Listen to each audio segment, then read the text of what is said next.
She never expected her dignity to become a game. In a room filled with wealth and power, a cruel challenge was made. Dance this waltz, and your future will be decided.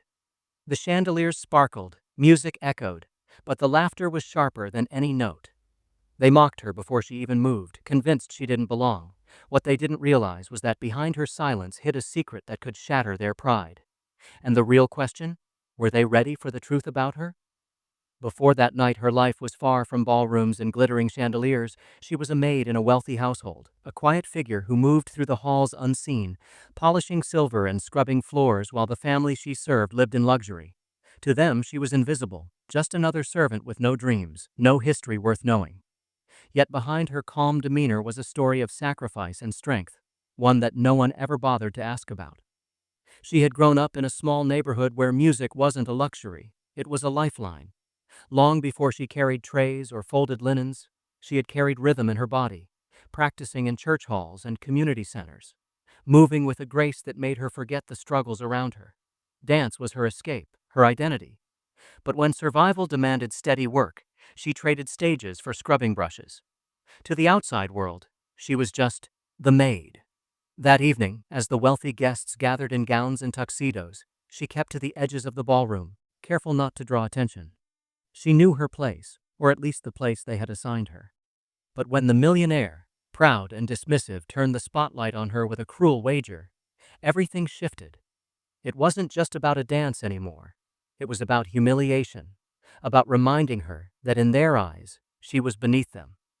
Yet what they didn't know was that this so-called servant carried something they could never imagine, a hidden gift that would soon be revealed under the very lights meant to shame her. The music shifted, and all eyes turned toward the gleaming dance floor. Couples swirled in perfect rhythm, their gowns brushing against polished marble, their laughter echoing beneath chandeliers. It was a display of grace, privilege, and control. But then came the voice that cut through the music, sharp and mocking. The millionaire's son, polished in his tuxedo, smirked at the edge of the floor. His father's words followed, loud enough for the entire room to hear, "If she can dance this waltz, she may as well marry my son." The room erupted in laughter. Glasses clinked, whispers spread, and smirks turned into cruel amusement. They weren't inviting her to dance. They were daring her to stumble, daring her to prove what they already believed, that she didn't belong. She stood frozen, a tray balanced in her hands, the sting of their mockery burning deeper than any insult she had ever endured. It wasn't just about her role as a maid. It was about her skin, her place in their world. To them, her presence on that dance floor was absurd, laughable. She wasn't one of them. She wasn't meant to shine. But something stirred inside her. A memory. Wooden floors in a church basement, where she practiced until her feet ached. Applause from neighbors who cheered her on as she competed in small-town contests. She remembered the way her body moved when she let the music guide her. The way dance gave her a voice when words weren't enough. Now those memories collided with the laughter echoing around her. She placed the tray down, her hands steady despite the tremor in her chest. Every eye was fixed on her, some with ridicule, others with curiosity, waiting for her to crumble. The orchestra paused, unsure, then began again, violins lifting into the haunting rhythm of the waltz. She stepped forward, one breath, then another. Her shoes, worn from long hours of work, pressed against the cold marble. Whispers grew louder, disbelief mixing with disdain. A maid on the ballroom floor, unthinkable.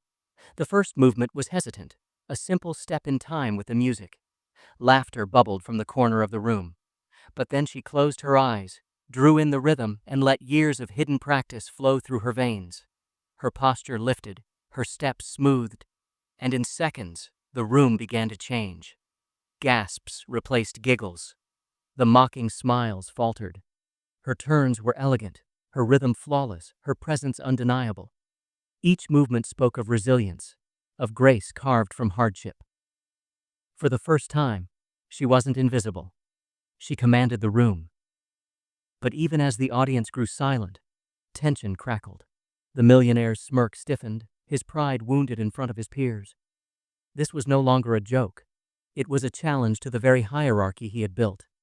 Every spin, every precise step carried weight. It wasn't just a dance, it was defiance. It was centuries of silence broken in the sweep of a skirt and the rise of a note. And as the final measures approached, one question hung heavy in the air.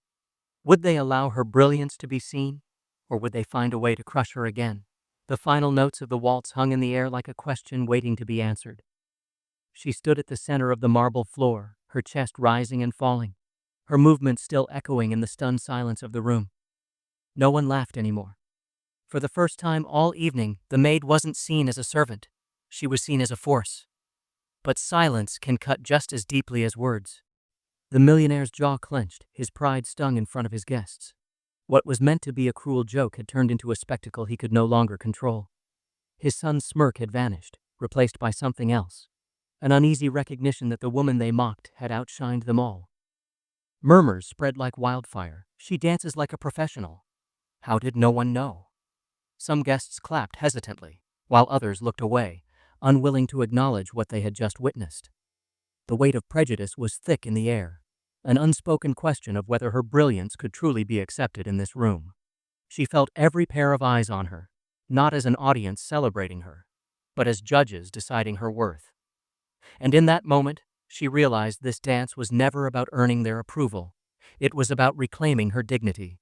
Her final bow was not for them, it was for herself, and for every moment she had been dismissed, overlooked, or diminished.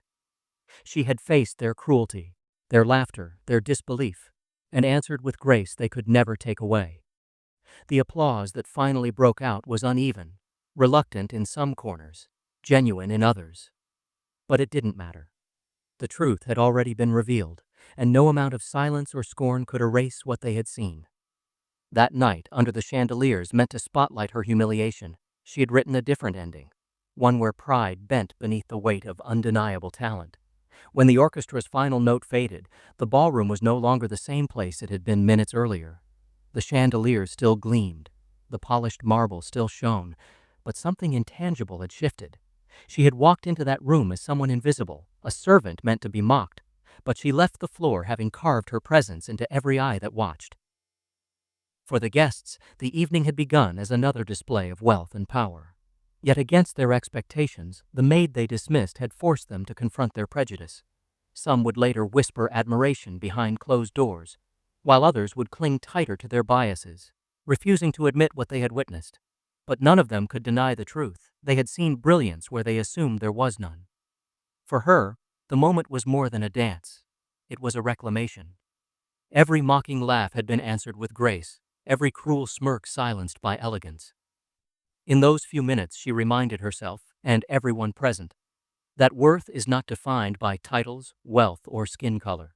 It is defined by resilience, courage, and the refusal to be broken. The humiliation they had planned became their own undoing, and while applause and whispers would fade, the impact of that night would remain.